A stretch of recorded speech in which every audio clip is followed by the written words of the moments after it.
DD किसान, बदलते भारत की शान।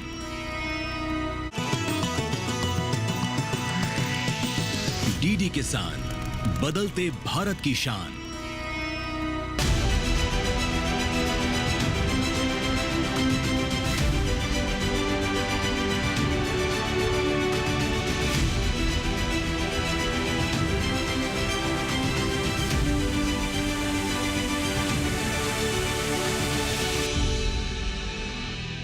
नमस्कार, दूरदर्शन किसान में आपका स्वागत है। मैं हूं सुरेश मनचंदा और आप देख रहे हैं अपना कमोडिटी एक्सपर्ट। इस बार का अपना कमोडिटी एक्सपर्ट खास रहने वाला है क्योंकि अपना कमोडिटी एक्सपर्ट की टीम पहुंच चुकी है राजस्थान, और राजस्थान से कौन से मसाले इस साल आपको देंगे मुनाफा, इसकी सीधी कवरेज राजस्थान की धरती से।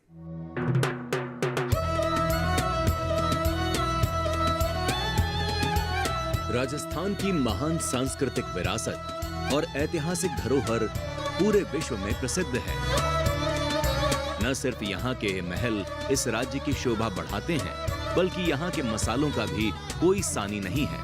उनकी खुशबू यहाँ के स्वादिष्ट व्यंजनों में महसूस की जा सकती है। आज अपना कमोडिटी एक्सपर्ट की टीम जोधपुर सूर्यनगरी में यहाँ के मसालों के मेले में आई है, जहां देश भर से 500 से अधिक मसाला उत्पाद, एफपीओ, एआई आधारित ग्रेडिंग मशीनरी और कारोबारियों ने भागीदारी निभाई है।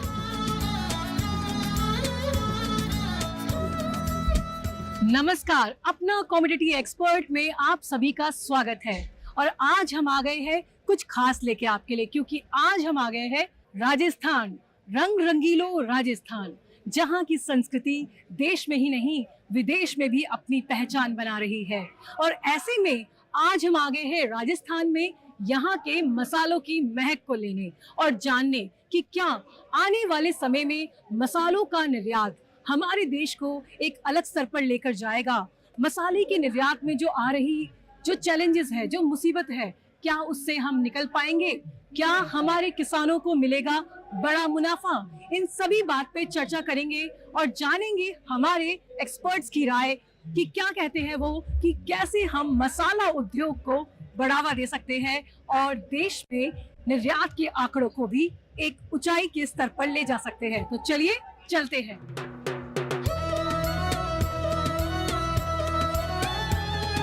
राजस्थान की बीजीय मसालों के उत्पादन में देश में एक अलग ही पहचान है। इसी कारण राज्य को बीजीय मसालों के कटोरे के नाम से भी जाना जाता है। राजस्थान धनिया व मेथी के उत्पादन में देश में पहले स्थान पर है, तो जीरे में दूसरे स्थान पर। साथ ही दूसरे बीजीय मसालों के उत्पादन में भी अहम हिस्सेदारी है। राजस्थान में जो जीरा आता है, धनिया आता है, अगर आपको पेस्टिसाइड फ्री आईपीएम मतलब इंटीग्रेटेड पेस्ट मैनेजमेंट जीरा और ऑर्गेनिक जीरा चाहिए तो आपको राजस्थान का जीरा ही लेना पड़ेगा, क्योंकि गुजरात जो जीरे का मुख्य राज्य है वो है गुजरात और राजस्थान। लेकिन जो राजस्थान के अंदर जो जीरा होता है उसी में आपको आईपीएम और ऑर्गेनिक माल मिल पाएगा। गुजरात के अंदर काफ़ी सालों से खेती हो रही है और वहाँ पर पेस्टिसाइड की मात्रा इतनी ज़्यादा है कि ज़मीन के अंदर इतना पेस्टिसाइड है कि अगर 1 या 2 साल में हम लोग पेस्टिसाइड को यूज़ नहीं भी करेंगे तो भी पेस्टिसाइड उसमें से ट्रेस हो जाएगा। विश्व मसाला उत्पादन में भारत का पहला स्थान है। अनुकूल और विविधता भरी जलवायु होने के कारण हमारे देश में लगभग सभी तरह के मसालों का शानदार उत्पादन होता है। संसद की ओर से पारित अधिनियम के तहत स्पाइसेस बोर्ड के अधिकार क्षेत्र में 50 से भी अधिक मसाले आते हैं। हालांकि आईएसओ की सूची में 109 मसालों के नाम शामिल हैं, जिनसे कुल पैदावार 120 लाख मीट्रिक टन के आसपास जा पहुंची है। लेकिन लगभग 80% मसाले घरेलू स्तर पर ही उपभोग कर लिए जाते हैं और निर्यात के लिए महज 15% मसाले ही बचते हैं। इसके बावजूद मसाला निर्यात में नंबर 1 होना अपने आप में सुखद अनुभूति कराता है। हम आपसे जानना चाहेंगे कि अभी मसाला इंडस्ट्री एक नया दौर से अब आने वाला है, क्योंकि सरकार ने एक्सपोर्ट को बहुत बढ़ावा दिया है। उन्होंने 5 करोड़ से 10 करोड़ की राशि का यहाँ पे दिया गया है एक्सपोर्ट को। तो ऐसे में मसाला इंडस्ट्री का क्या फ्यूचर आप देखते हैं? नमस्कार नेहा जी। बिल्कुल देखिए, अगर हम देखें एग्री एक इंडिया के लिए काफ़ी वाइबल हम बोल सकते हैं एक्सपोर्ट के अंदर पार्टिसिपेशन रहा है, और इस बार बजट में एफएम ने भी काफ़ी फोकस रखा है एग्री पे। जैसे कि हम जानते हैं हमारे जो मसाले देश भर में एक्सपोर्ट होते हैं, ठीक है, थोड़ी बहुत चिंताएं जरूर थी, बट सामने रमज़ान है और सबसे बड़ी चिंता थी मिडिल ईस्ट में जो तनाव बढ़ा हुआ था, ये काफ़ी इंपॉर्टेंट था। बट अब हम देख रहे हैं कि डोनाल्ड ट्रंप आने के बाद से सीज फायर हो चुका है, सामने रमज़ान की डिमांड को बेनिफिट मिलेगा, और सबसे ऊपर है नो डाउट रुपए की जो गिरावट है ये हमारे प्राइसेस को काफ़ी कॉम्पिटिटिव बना देता है। तो I think with Ramzan demand, और इस बार माल भी हमारे पास काफ़ी है, जीरे की हमने बम्पर क्रॉप आते हुए देखी, धनिया के भी स्टॉक काफ़ी अच्छे हैं, हल्दी में भी हमने देखा कि एक माल हमारे पास अब तक काफ़ी अच्छा है। तो आई थिंक एक्सपोर्ट डिमांड जो है अगले महीने 2 महीने में काफ़ी अच्छी रहने की उम्मीद है, और इसका प्राइजेस पे भी सपोर्ट मिलेगा और व्यापार में भी बेनिफिट मिलेगा। अगर अभी जिस तरह से हमारी एफएम ने आपने बोला, जैसे फाइनेंशियल मिनिस्टर ने इस बार हमारे एक्सपोर्ट पे भी फोकस है, तो ऐसे में कौन सी कमोडिटीज़ का निर्यात बढ़ सकता है पिछले साल के बराबर में? देखिए, अगर हम जब मसालों के एक्सपोर्ट की बात करते हैं तो जैसे जीरा, धनिया, हल्दी, ये काफ़ी ऐसी 3 बड़ी कमोडिटीज़ है जहाँ पे हम लगभग मार्केट को डोमिनेट करते हैं। तो मुझे लगता है कि ये 3 बड़ी कमोडिटीज़ को ही सबसे ज़्यादा बेनिफिट मिलेगा, क्योंकि ज़्यादा बड़े कॉम्पिटिटर नहीं। आज लगभग अगर वर्ल्ड में अगर हम पकड़ें तो 70 से 80% का जो मार्केट शेयर है इन बड़ी कमोडिटीज़ में वो इंडिया का ही है, और जिस ढंग से रुपए में जो भारी गिरावट है और लग भी रहा कि और अगर गिरावट आती है तो उसका बेनिफिट जो है वो डेफिनेटली इन तीनों को ही मिलेगा। तो ओवरऑल मुझे लगता है कि एक्सपोर्ट बेनिफिट हमको मिलना चाहिए। निर्यात के मामले में मसाले कितने महत्वपूर्ण हैं, इसका अंदाजा इसी बात से लगाया जा सकता है कि देश से कुल बागवानी निर्यात में 40% और कुल कृषि निर्यात में 9% योगदान इन्हीं का है। सभी 6 मसालों के आंकड़ों पर नजर डालें तो 2023-24 के दौरान राजस्थान में 8,290 हेक्टेयर पर मिर्च बोई गई, जिससे 14,551 टन का उत्पादन हुआ। धनिया उत्पादन में मध्य प्रदेश और गुजरात के बाद राजस्थान का ही नंबर है। यहाँ 2023-24 में 75,916 हेक्टेयर पर धनिया बोया गया और इस पर 1,07,237 टन धनिये की पैदावार हुई। जीरा और सौंफ उत्पादन में भी गुजरात के बाद राजस्थान दूसरे नंबर पर है। यहाँ पिछले साल 6,55,558 हेक्टेयर पर जीरा बोया गया था। उत्पादन रहा 3,39,950 टन। राजस्थान में चूंकि किसान पैदावार अच्छी कर रहे हैं, लेकिन अभी भी यहाँ पे प्रोसेसिंग यूनिट और मंडिया में अच्छा डेवलपमेंट नहीं होने से अन्य राज्यों में ले जाके माल बेचना पड़ता है। एक छोटा किसान जिसकी 25 बोरी की या 50 बोरी की क्रॉप होती है, वो यहाँ से अगर अदर स्टेट में लेके जाता है उसकी कॉस्टिंग बहुत आती है। उनको सपोर्ट करने के हिसाब से ही सरकार ने जैसे यहाँ इंडस्ट्रीज़ को डेवलप किया है, और यहाँ डेवलप करने से या इंडस्ट्री लगने से या मंडियों में माल आ रहा है और किसान को अपना माल बेचने में बहुत आसानी हो रही है, उसका पूरा उचित मूल्य मिल रहा है। एक तरफ सरकार किसानों को डबल भाव करने के हिसाब से जैसे अपना सपोर्ट कर रही है, उसी तरह से किसानों को दूर नहीं जाना पड़े और अपना जो नज़दीकी मंडी में उनको माल बेचने का अवसर मिले, तो किसानों को आने वाले समय में मेरे को लगता है बहुत फ़ायदा मिलेगा। और किसान जैसे एक्सपो में आने के बाद यहाँ पे ऑर्गेनिक, आईपीएम, इसकी कैसे डिमांड आ सकती है, इस पे कैसे खेती करनी चाहिए, इसके बारे में भी हमारे कई सेशन है। तो मतलब किसानों को ट्रेनिंग दी जाएगी और उनको बताया जाएगा कि आने वाले समय में ऑर्गेनिक और आईपीएम की डिमांड बढ़ती जा रही है। उसके लिए सरकार का भी निवेदन है कि किसानों को सपोर्ट करे, ऑर्गेनिक आईपीएम की तरफ डाइवर्ट करे। जिस ढंग से मसाला कंपनियों पर एक तरफी कार्य हुई अभी, और उनका जो अभी मसाला कंपनियों के साथ जिनमें पेस्टिसाइड्स के लिए इशू बनाया गया है, तो अगर किसानों के साथ सरकार भी सपोर्ट करे, किसानों को सपोर्ट करे, तो मेरे हिसाब से इंडस्ट्रीज पर किसान के सपोर्ट से बहुत अच्छा डेवलपमेंट होगा और उसमें किसानों को हम पूरा प्रोत्साहन देंगे। जबकि सौंफ 25,878 हेक्टेयर पर लगाई गई, जिस पर 27,369 टन की उपज हुई। मेथी 67,387 हेक्टेयर पर बोई गई, जिससे 86,997 टन मेथी दाना प्राप्त हुआ। मेथी दाने के मामले में भी राजस्थान दूसरे पायदान पर आता है। लहसुन उत्पादन में भी राजस्थान दूसरे नंबर पर आता है। इससे ऊपर सिर्फ मध्य प्रदेश का नाम है। पिछले साल राजस्थान में 70,000 हेक्टेयर पर लहसुन की खेती हुई थी।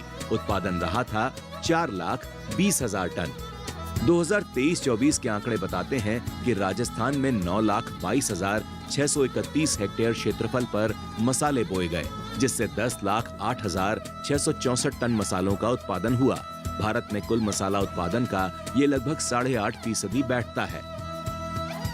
एक्सपोर्ट को लेके जब तक हम अपना बदलाव नहीं चेंज करेंगे, किसानों को नहीं सिखाएंगे, खुद अपने आप में नहीं लाएंगे कि भाई हमको पेस्टिसाइड फ्री या पेस्टिसाइड कंप्लायंट माल ही प्रोसेस करना है या लेना है, नहीं तो आगे गाड़ी हमारी बंद हो जानी। हमारे साथ हमारे एक्सपर्ट जुड़े हुए हैं। सर, आपसे मैं जानना चाहूँगी कि हल्दी जो एक ऐसी औषधि है, हम उसे औषधि इसलिए बोल रहे हैं कि कोरोना काल में उसकी इम्पोर्टेंस और भी ज़्यादा पता चली, तो ऐसे में हल्दी के मार्केट में अभी हम देख रहे हैं कुछ टाइम से बहुत ज़्यादा फ्लक्चुएशन चल रहा है। कभी दाम 2000 20,000 तक जा रहे हैं और कभी बहुत ज़्यादा डाउनफॉल आ रहा है। तो ऐसा क्यों आ रहा है और ऐसे में हल्दी के किसानों को क्या करना चाहिए? 2010 में लगभग मराठवाड़ा का जो फसल 4 लाख बोरी का था, आज वो लगभग 40 लाख बोरी तक ऊपर चला गया है। तमिलनाडु में बारिश के कारण से क्रॉप लगभग काफ़ी कम हो गया था, लेकिन इस साल भी तमिलनाडु में लगभग 20 लाख बोरी का क्रॉप आएगा। तो हल्दी किसान ऐसा है कि जिसको खेत में लगाने के बाद ना चोरी होता है, कम पानी में भी आता है, और जिसकी ज़मीन अच्छी, जिसकी ज़मीन में से पानी निकल जाता है, वहाँ हल्दी एक कैश क्रॉप बोल के माना जाता है। और हल्दी एक पेरिशेबल कमोडिटी नहीं है, जिसमें जो भाव कम भी हो गए तो आप इसको कोल्ड में रख सकते हैं, साल 2 साल 3 साल में, इसकी 5 साल के साइकिल में इसका भाव आता ही है। किसानों के लिए अनेक सरकार की स्कीम है जिसकी आप 6% का ऋण लेके उसको कोल्ड में भी रख सकते हैं। तो किसानों के लिए हल्दी यह बहुत फ़ायदेमंद है, और किसानों ने महाराष्ट्र हो, तेलंगाना हो, आंध्रा हो, तमिलनाडु हो, यहाँ पे प्रगत किसान 35 कुंटल, 40 कुंटल, 50 कुंटल तक निकाल रहा है। तो किसान के लिए हल्दी कमोडिटी एक कैश क्रॉप बोल के किसान ने इसमें जरूर काम करना चाहिए। अगर राजस्थान की ही बात करें, राजस्थान सबसे बड़ा मसाला का राज्य है, जहाँ पे आप देखेंगे मोटा मोटा अभी आज के डेट में 200 कोल्ड स्टोरेज होंगे, जबकि यहाँ की रिक्वायरमेंट आप देखेंगे तो 500, 400-500 कोल्ड स्टोरेज की ज़रूरत है, क्योंकि यहाँ पे जीरा बनती है, यहाँ पे कस्तूरी मेथी का हब है, यहाँ पे लहसुन होती है, यहाँ पे बाकी सारे चीज़ें भी होती है। तो हम लोग क्या करते हैं, हम भारतवर्ष में 25 राज्यों में काम कर रहे हैं गो ग्रीन, तो हम फार्मर लेवल पे भी छोटे छोटे वेयर हाउस एस्टेब्लिश कर रहे हैं जो आपके सोलर एनर्जी पे चल रही है। तो 1 टन, 2 टन, 3 टन, तो फार्मर को, छोटे फार्मर से लेके एफपीओ से लेके बड़े व्यापारी तक हम लोग कोशिश करते हैं कि कोल्ड स्टोरेज में मसाला का रखा जाए। और उनको तो आज क्या है, जैसे आप हल्दी देखेंगे, लास्ट ईयर हल्दी का सीजन आप देखे होंगे, हल्दी का रेट डबल हो गया, तो लोग वेयर हाउसिंग करते हैं उस टाइम पे, क्योंकि जब जब डिमांड रहती है उसी टाइम सप्लाई होना बहुत ज़रूरी है। अब वक्त हो गया है एक छोटे से ब्रेक का। ब्रेक के बाद लौटेंगे और जानेंगे कि कैसे मसाला उद्योग एक्सपोर्ट की नीतियों पे खरा उतरने वाला है। प्रधानमंत्री फसल बीमा योजना प्राकृतिक आपदा की स्थिति में बीमा द्वारा किसानों को आर्थिक सुरक्षा देने की ओर एक कदम। हमने फसल बीमा योजना को अधिक प्रभावी बनाया, उसके दायरे में ज्यादा किसानों को लाए। बढ़ता है विश्वास जब मिलती है सहूलियत। मेरी पॉलिसी मेरे हाथ। बढ़ता है विश्वास जब अपनी भाषा में मिलती है जानकारी। माझी पॉलिसी माझ्या हाती। बढ़ता है विश्वास जब पहुंचती है आपकी फसल बीमा पॉलिसी आप तक। हमारी पॉलिसी हमारे हाथ। बढ़ता है विश्वास जब पॉलिसी की एक एक बात समझाते हैं द्वार पर आकर। जन पॉलिसी जन कहियल। मेरी पॉलिसी मेरे हाथ अभियान के तहत बीमा कंपनियां पहुंचा रही हैं आपकी फसल बीमा पॉलिसी आपके द्वार। अपनी फसल बीमा पॉलिसी और जानकारी लेने जरूर आएं। फसल बीमा से संबंधित जानकारी के लिए हेल्पलाइन नंबर 14447 पर कॉल करें। फसल बीमा कराओ, सुरक्षा कवच पाओ।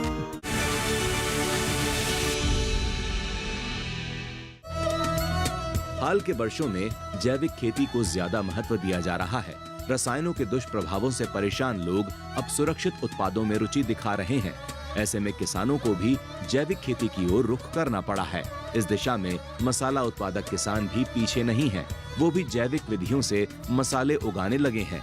2021-22 के दौरान देश से 4,796 मीट्रिक टन जैव मसालों का निर्यात हुआ। इससे भारत को 19,976 लाख रुपए की कमाई हुई। जैव उत्पादों की बढ़ती मांग को देखते हुए ही भारत सरकार जैविक मसाला उत्पादन को प्रोत्साहित कर रही है।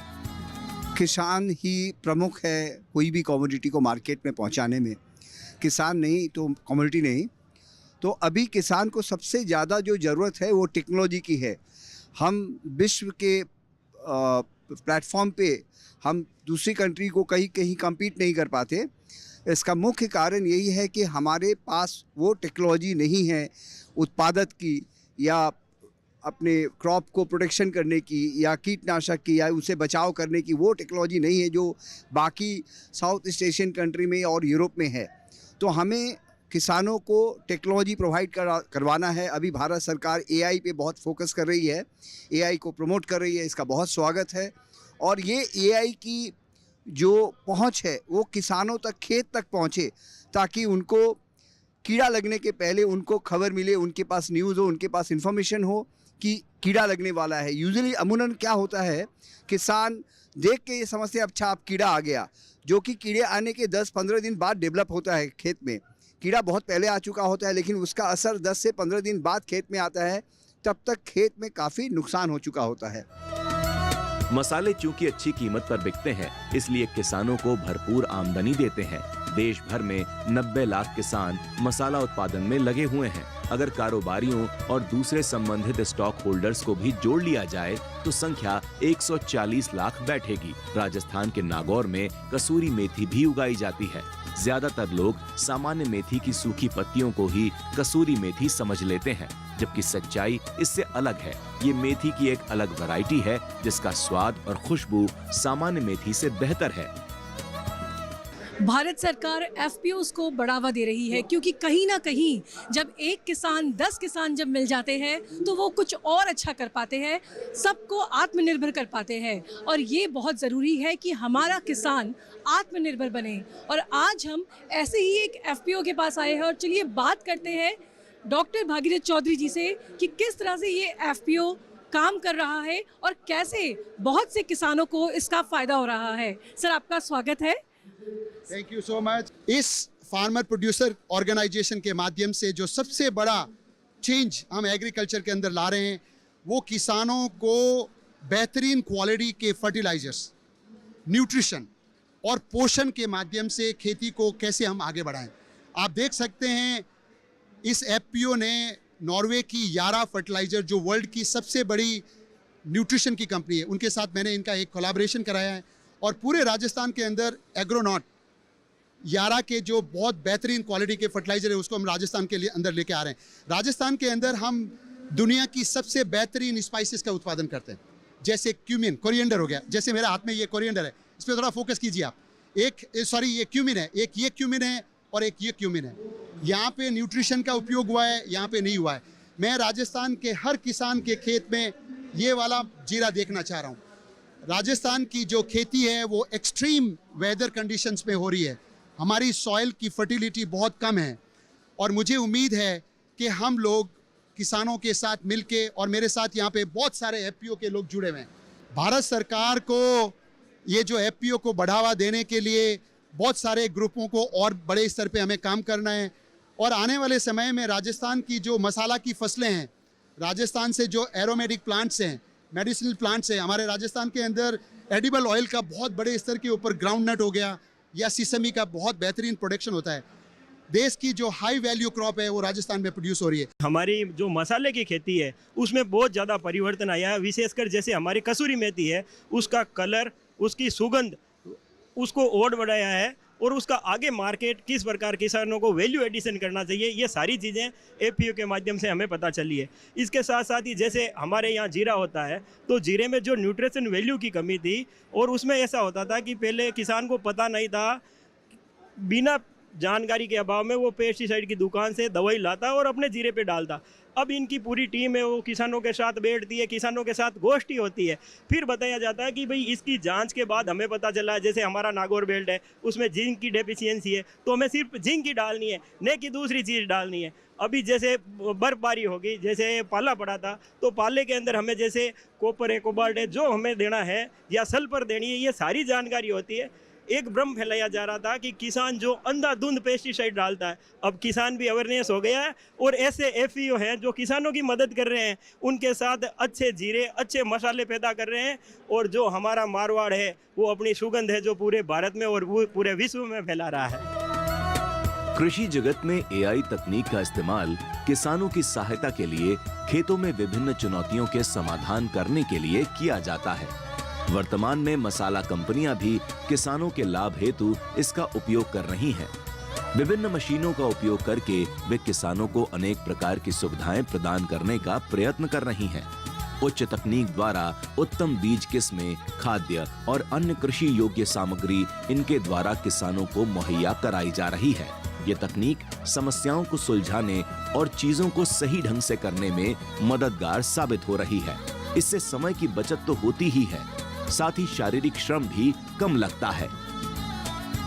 कृषि में विज्ञान बहुत अहम भूमिका निभा रहा है।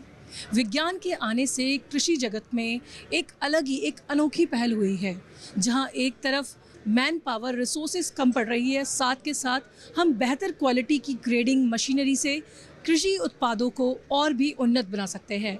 और अभी मेरे साथ है आदित्य चौधरी जी। चलिए उनसे बात करते हैं कि किस तरह उन्होंने एक मशीनरी को क्रिएट किया है और क्या खासियत है उस मशीन की। अभी लेबर का काफ़ी शॉर्टेज है, हर जगह लेबर पहले जितनी अवेलेबल थी उतनी लेबर अवेलेबल नहीं है, तो उसके हिसाब से हमने मशीनरी भी ऐसे डिज़ाइन करके रखी है जो 100% लेबर फ्री मशीनरी है, जहाँ पे 50 to 60 लेबर्स की ज़रूरत थी चीज़ों को क्लीनिंग ग्रेडिंग वगैरह करने में, वहाँ पे ही 2 या 3 जने कर सकते हैं ये सारा काम, ओनली मशीनरी कर सकती है उनका काम। हमारा मेन उद्देश्य है जो एग्री कमोडिटीज़ हैं जैसे चावल, दालें, गेहूं और स्पाइसेस, जीरा, धनिया, मेथी, उन सभी एग्री कमोडिटीज़ में जो कलर के आधार पर डिफेक्ट होते हैं, कलर के आधार पर जो भी अनाज या मसाले ख़राब हो जाते हैं, उनको कलर के आधार पर हमारी मशीनें छांटती है, अलग कर देती है, तो उसकी गुणवत्ता में सुधार होता है और व्यापारी और किसान अपने प्रोडक्ट का वैल्यू एडिशन ले सकते हैं। हमने किसानों की सुविधा के लिए एक मोबाइल सोर्टिंग यूनिट बनाया है, जिसको हमने एक मोबाइल गाड़ी के ऊपर फिट किया है। तो कोई भी किसान भाई अगर अपने प्रोडक्ट को सोर्टिंग या क्लीनिंग कराना चाहते हैं तो हम अपना ये मोबाइल यूनिट उनके खेत में पहुंचा सकते हैं और वो ऑन द साइट उसको क्लीन या ग्रेडिंग कर सकते हैं। राजस्थान में मुख्य रूप से 6 मसाले उगाए जाते हैं। इनमें सौंफ, धनिया, जीरा, मिर्च, लहसुन और मेथी के नाम लिए जा सकते हैं। राज्य के कोटा, बूंदी, बारां, झालावाड़ और चित्तौड़गढ़ धनिये के लिए जाने जाते हैं, जबकि जोधपुर, पाली, जालौर और बाड़मेर जीरे की पैदावार के लिए। सर, मैं आपसे जानना चाहूँगी कि 2 साल पहले जीरा 70,000 तक पहुँच गया था और अभी अचानक से 20,000, तो इतनी भारी गिरावट जीरे में आने की क्या वजह है? एक्चुअली क्या है मैडम कि 2000 नहीं, लास्ट ईयर ही पहुंचा था जीरा। लास्ट ईयर जीरा इसलिए 70,000 पहुंचा था क्योंकि लास्ट का जो क्रॉप था वो कम था, बिफोर लास्ट ईयर का जो क्रॉप था वो कम से कम ये समझो कि अपने को 50-60 लाख का क्रॉप था और जो कैरी फॉरवर्ड था वो बिल्कुल कम था। उसके हिसाब से जीरा 20,000 से छलांग मार के 70,000 तक पहुँच गया था। लेकिन लास्ट ईयर जो क्रॉप हुआ वो ऐतिहासिक क्रॉप हुआ है, इतनी स्विंग कभी नहीं हुई थी। 12.5 लाख हेक्टेयर की बुआई और कम से कम क्रॉप का उत्पादन हुआ था 1 करोड़ 10 से 15 लाख बोरी। इसकी वजह से बाजार गिरते गिरते आज 20,000 तक पहुंच गया है। और तीसरी बात यह है कि इस साल जो क्रॉप की जो सोइंग हुई है वो सोइंग भी ऑलमोस्ट लास्ट ईयर जितनी है कि गुजरात में 10-15% कम है, लेकिन राजस्थान में ऑलमोस्ट लास्ट ईयर जितनी बताई जा रही है। उसकी वजह से ये बाज़ार गिरता जा रहा है और आने वाले समय में अभी भी थोड़ा बहुत गिर सकता है बाज़ार, ऐसा अनुमान है। सर, अगर हम निर्यात की आंकड़ों की बात करें, जीरा है जो हमारा देश बहुत बड़ा मसाला उत्पादक भी है, तो ऐसे में जीरा का जो एक्सपोर्ट है उस पर क्या असर पड़ा है? अगर उत्पादन बढ़ा है तो उस पर मैं जानना चाहती हूँ कि एक्सपोर्ट के आंकड़े क्या कहते हैं? एक्सपोर्ट का जहाँ सवाल है तो इस साल जो एक्सपोर्ट हुआ है वो भी मतलब आज से 10 साल पहले हुआ था 2.5 लाख टन, जो इस बार लगभग ये आंकड़ा क्रॉस कर देगा। यानी कि 2.5 लाख टन के हिसाब से मैं मानूँ तो कम से कम 45 लाख बोरी एक्सपोर्ट हुआ और डोमेस्टिक जो डिमांड रहती है वो 50 लाख बोरी, यानी कि 90 से 95 लाख बोरी का कंजम्पशन हो चुका है। उसके बावजूद भी कम से कम 20 लाख बोरी कैरी फॉरवर्ड जाएगा इस बार। सर, स्वागत है आपका अपना कम्युनिटी एक्सपर्ट में। हम आपसे जानना चाहेंगे कि मसाला इंडस्ट्री जो भारत सबसे बड़ा उत्पादक है मसालों का, और ऐसे में आज हम राजस्थान में हैं तो राजस्थान की बात करेंगे तो यहाँ के मसाले काफ़ी ज़्यादा फेमस है। लेकिन अगर सर हम बात करें हमारे निर्यात की, एक्सपोर्ट की, तो उसमें मसाला में क्या अभी चल रहा है और आने वाले वक्त में इसको हम कैसे एक अलग लक्ष्य तक लेके जा सकते हैं? धन्यवाद नेहा जी ये मंच देने के लिए और किसानों से आज यहाँ पे रूबरू होने के लिए। बिल्कुल यहाँ पे एक्सपोर्ट को लेकर के पिछले कुछ समय से अगर हम देखें तो जो भारतीय मसाला उद्योग है वो काफ़ी परेशानियाँ जो है इंटरनेशनल मार्केट में झेल रहा है। स्पेशली अगर हम बात करें तो पेस्टिसाइड्स को लेकर के काफ़ी इश्यूज जो है आ रहे हैं, तो उसकी वजह से जो एक पहचान जो बनी थी भारतीय मसाला उद्योग की वो थोड़ी कमज़ोर पड़ती हुई नज़र आई है। तो यहाँ पे जो भी किसान भाई है उनको आने वाले समय में इस चीज़ का ध्यान रखना चाहिए कि कैसे पेस्टिसाइड का जो उपयोग है वो मसाला में कम किया जाए, ताकि जो हमारी मसाला की जो इंडस्ट्री है वो वापस एक्सपोर्ट मार्केट में जो है नए आयाम स्थापित कर सके। क्योंकि भारत सरकार लगातार प्रयासरत है कि एक्सपोर्ट्स को लगातार यहाँ पे कैसे बढ़ाया जाए, ताकि जो फॉरेन एक्सचेंज है वो भारत में ज़्यादा आए। और हमारा मसाला अगर भारत के बाहर एक्सपोर्ट होता है तो उससे ना सिर्फ मसाला इंडस्ट्री बढ़ेगी, बल्कि जो हमारे किसान भाई हैं उनको भी उसका ज़्यादा फ़ायदा होगा। क्योंकि जैसे जैसे एक्सपोर्ट बढ़ेगा तो उनको भी उनके मसालों की जो है वाजिब कीमत यहाँ पे मिलना शुरू हो जाएगी। तो सबसे पहली जो चीज़ है, जो ध्यान रखने की बात है, वो ये है कि जो पेस्टिसाइड्स का उपयोग है उसको यहाँ पे किसानों को थोड़ा कम करना चाहिए। आने वाले समय में किन मसालों में तेज़ी आने की उम्मीद है और किसान को किन मसालों का अभी उनके पास अगर स्टॉक है तो उसको निकाल देना चाहिए? देखिए, मुझे जहाँ तक लगता है कि जो वर्ष 2025 का साल है वो ओवरऑल सारे ही मसालों के लिए ट्रेडिंग के लिहाज से, व्यापार के लिहाज से एक अच्छा साल रहने वाला है। उसका कारण ये है कि अभी जो मसाला उद्योग है भारत का, लगभग 2 लाख करोड़ की मसाला की इकोनॉमी है, और जो मसाला की ग्रोथ हो रही है भारत की मसाला इंडस्ट्री की, वो 10% प्लस CAGR के हिसाब से हो रही है। तो अगर मैं यहाँ से आगे अगर 7-8 साल की बात करूँ तो ये जो मसाला उद्योग है वर्ष 2035 तक ये बढ़ करके लगभग 6 लाख करोड़ का हो जाएगा। तो इसका जो बेनिफिट है वो अल्टीमेटली किसान को ही जाना है, क्योंकि उत्पादन करने वाली जो कम्युनिटी है वो किसान ही है। इस बार के हमारे कार्यक्रम में आपने देखा और जाना कि कैसे हमारे एक्सपर्ट्स ने हमें बताया कि मसाला इंडस्ट्री को एक नए स्तर पे ले जाने के लिए सभी प्रयासरत है, और ऐसे में हमारे किसानों को अवेयर करें, उन्हें एजुकेट करें, उन्हें प्रोत्साहित करें कि वो ऑर्गेनिक खेती करें और पेस्टिसाइड का इस्तेमाल कम से कम करें, ताकि हमारी एक्सपोर्ट क्वालिटी गुणवत्ता मिल सके और भारत देश में मसालों का उत्पादन एक ऊंचाई स्तर पर जा सके। अब मुझे दीजिए इजाज़त, अगली बार फिर मिलेंगे कुछ और एग्री कमोडिटीज़ के साथ। तब तक देखते रहिए दूरदर्शन किसान।